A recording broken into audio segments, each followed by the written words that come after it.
Have you ever had this happen? You spend an entire evening studying for a test. You sit at your desk, your notes are open, your highlighter is working overtime, and after 3 hours, you finally close your book thinking, okay, I actually know this. Then the next day, your lecturer asks you a simple question about the exact topic you studied, and your brain suddenly acts like it has never seen that information before. You start thinking, maybe I'm just bad at remembering things. But here's the thing. Your memory is not the problem. The way you study is, because most students are using a study method that feels productive, but is actually one of the worst ways to build long-term memory. They read the same notes again and again. They highlight important sentences. They rewrite their notes perfectly. They spend hours making their pages look beautiful. And while all of that feels like studying, most of it is just making you familiar with the information. And familiarity is not the same thing as remembering. Think about it. You probably know the chorus of a song you haven't listened to in months. You know the route to your favorite restaurant, even if you haven't been there recently. You remember random conversations from years ago, but somehow you forget a definition you studied yesterday. Why? Because your brain doesn't remember what you repeatedly look at. It remembers what you repeatedly pull out of memory. And this is something high-performing students understand. They don't just put information into their brains. They train their brains to pull information back out. That's the difference. And once you understand this, memorizing becomes much easier. So if rereading, highlighting, and rewriting notes are not enough, what should you do instead?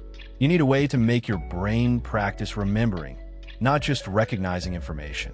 And that is where the first technique comes in, active recall. Now, the name sounds complicated, but the idea is simple. Stop asking yourself, does this look familiar? Start asking yourself, can I explain this without looking? Active recall works by forcing your brain to retrieve information without looking at your notes. Instead of reading the same page again and again, you study a section, put your notes away, and try to explain the main ideas from memory or try to answer exam questions. The more often you practice bringing that information back, the stronger that memory becomes. But there's one important thing to remember. Active recall doesn't mean you should read a topic once and expect yourself to remember everything immediately. Before you can recall information, you first need to understand it. It's completely okay to read a topic 2 or even 3 times at the beginning. The first read gives you the big picture. The second helps you notice important details. The third makes everything clearer. The mistake isn't rereading itself. The mistake is stopping there. Once you understand the topic, close your notes and start testing yourself. That's when real learning begins.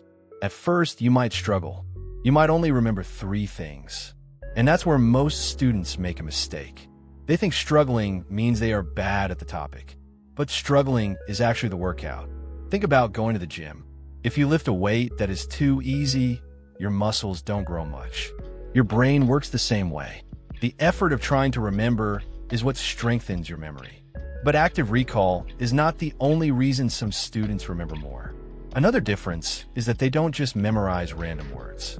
They create connections between ideas. Because your brain remembers information much better when it has something meaningful to attach it to. Think about your favorite song. You don't remember the lyrics because you read them over and over. You remember them because your brain connected those words to the rhythm, the emotions, and the moments you experienced when you heard it. Your brain works the same way with academic information. The easier something is to connect with, the easier it is to remember later.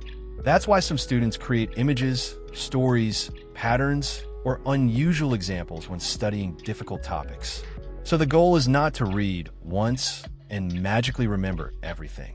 The goal is to understand the idea, create strong connections, and then practice bringing it back from memory. Once you've trained yourself to recall information, the next step is finding out what you actually know.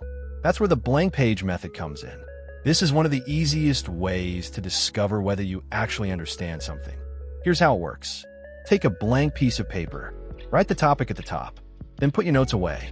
Now, write everything you can remember about that topic. Don't worry about making it neat. Don't worry about perfect sentences. Just empty your brain onto the page. Maybe you remember the definition. Maybe you remember a diagram. Maybe you remember an example your lecturer gave. Then compare what you wrote with your notes. The missing pieces are your real weaknesses. But when you look at those missing pieces, pay attention to why you missed them. Sometimes it is because you forgot the information. Other times, it is because you never truly understood it in the first place.